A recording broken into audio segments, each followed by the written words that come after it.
nagpasiling na ako nga ana na nagkulangon na ako sa inyo ni Pastor Jeff kaning Bible feeding.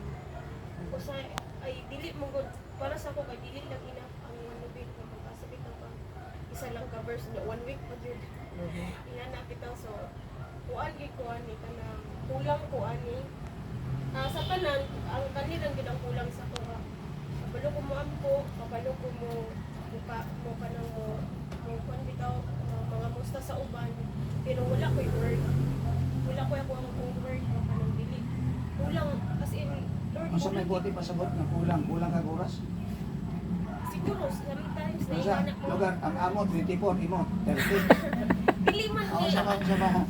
dili man sa ingon nga estudyante ko pastor, dili na ko ni mabuhat. Sometimes lang gyud na mga butang mga dili gid ko. So time management. So iyan po nimo ang time management. So Mo na ingon ni Pat ni Juan Apay request sa imo ang angay mo. So mo na siya Muna time siyang atong management. i-follow every na Ah. ay lesson na to. Oh, Mo ana. ni ang atong kanang bitang murag i-group sharing. Oh. Ah, For you, what is that striking truth of Oh. what the teaching gave to us this afternoon? oh. And what strikes you most ba ang truth? And then we will request that to the Lord in prayer before we give. Oh, ana na siya. Okay?